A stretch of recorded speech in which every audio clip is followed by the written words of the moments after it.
Good morning. Welcome to War Thunder. I'm Old Dead Man. I'm a little late for your morning cup of hot beverage, but we've still got a little bit of information coming from Gaijin this morning. They're starting a new feature called It's Fixed.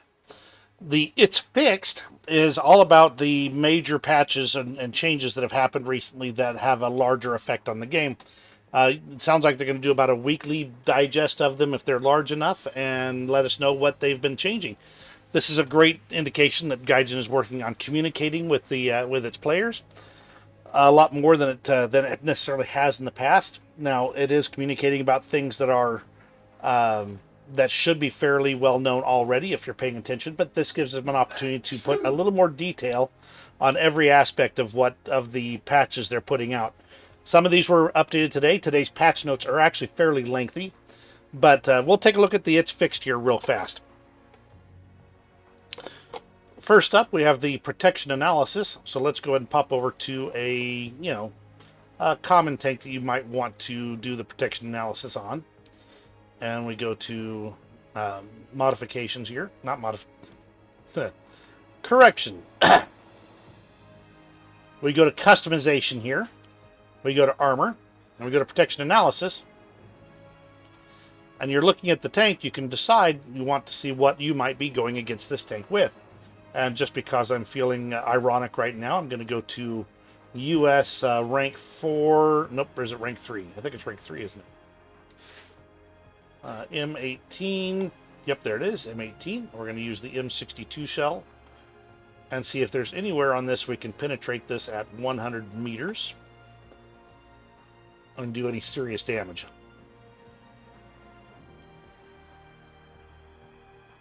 Okay, down low. All right, so if you can sneak it between the bogies and things, even the US 76mm can go in there and it can kill the IS-6. That is interesting. I didn't know that. That is good to know. Let's see what happens if you pop it in the back of the turret. Oh yeah, you can still kill it there too, and the engine. So you have all the normal mobility kills, and you can pop around in between the actually anywhere below here. Even the bogies aren't stopping it.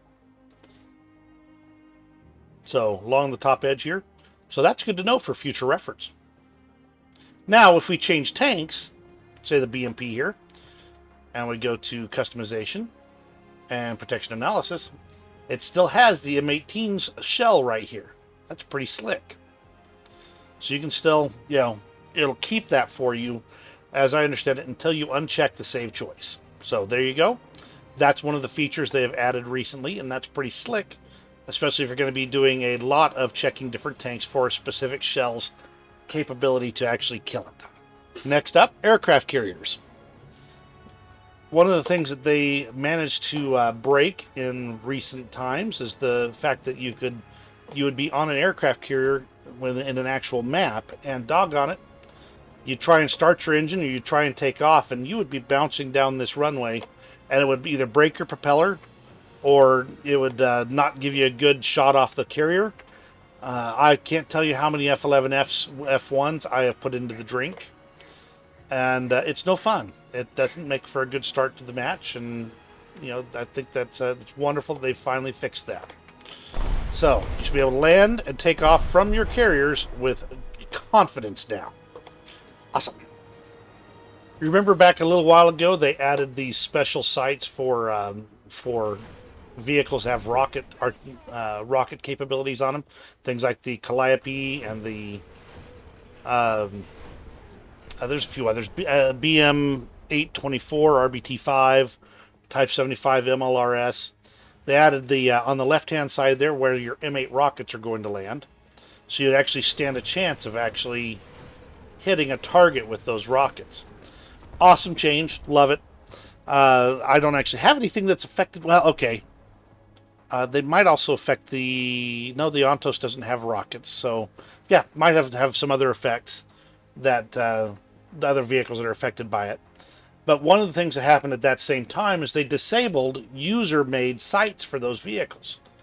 They've now restored that functionality. You can change it out and your sights for whatever user-made rockets or sights you want to do again on those tanks. So that's a restore of the original functionality. Awesome. And glad to hear that they've actually fixed that. Remember a while back they changed how they dealt with armor penetrating hits and how they show up on the armor. You can see an example of that right here with these two little glowy holes where I actually shot through this tank with this M22. And those changes resulted in some odd side effects. Particularly if you had exposed or visible crew, you could see those effects of holes and things like that. And burn marks and things on the crew themselves, and that has been patched, so that's no longer in the game. Thank goodness, because if they're that dead, I really don't want to look at them that much. Ooh, the M22 is doing better than I remember. Okay, now another thing they fixed is there were some issues with towing with a cable. My understanding is that for a while there, you either couldn't move it or you could move under your own power, even though you were under tow and had broken tracks. They've patched that so that it actually acts normally again. As you can see, I'm towing this here tank, and while it's an M22 towing a heavier tank, it does work. So they've restored that maneuverability capability out. So whatever it is exactly, that's what we're looking at, is they've fixed up the towing cable again. Now, if they make it so you could actually flip a tank back over with a towing cable, I would really appreciate it. I get kind of tired of having my M18 turret down flat on the ground and not able to have anybody help flip me over. Now, here's the next item here. On some maps, the cypress trees and other smaller trees, you could knock them down with a 50 cal, but you could not knock them down with your 50-ton tank.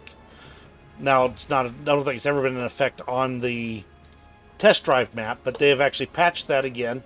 So if a tree can be knocked down, you should be able to knock it down with your tank and not have to shoot it down with your 50 cal. A nice bug to actually get rid of. I get really tired of not being able to do anything with that type of situation, and it really ticks me off when my powerful tank is moving along at speed and it's stopped entirely by a fence post or a tree and isn't allowed to progress any farther by that 23-pound piece of wood. So, very nice. Glad they've patched that in. Next up, skyscrapers. Apparently, for a while there were certain of the skyscrapers whose collision model weren't quite as robust as others, and you could actually fly through some of the skyscrapers on the city map. They have now fixed that, so you cannot fly through the skyscraper. Point of fact. Hi, skyscraper. So, the collision model's looking a lot better now. And finally, the spawn points on 3 different maps, White Rock Fortress, Frozen Pass, and Campania, have been fixed so you no longer spawn as I spawn so often. Let me move over to the spot here. About here. Basically on a funny spot on a hill where you can't really do anything with it. And according to this, they've fixed that so you now will spawn relatively flat and not inside in an object.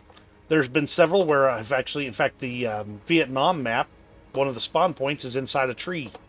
So maybe they'll get some of those fixed as well. And that's everything in the in this first pilot episode of It's Fixed. What do you think? Is this the type of communication you want to see from Gaijin? Do you want to see videos on these every time? If you did like this, hit the old like button over there. Big positive there. And if you didn't find it all that useful, I'm going to ask you to go ahead and hit the dislike button. So that way I'll know if this is the type of thing that you want to see regularly, these It's Fixed items. There'll probably be some of the other bigger YouTubers will probably be putting out videos on this as well. I don't have to be a Me Too if you're getting your information from those on this type of item. That said, I thought it was interesting seeing them put a digest or anthology together of the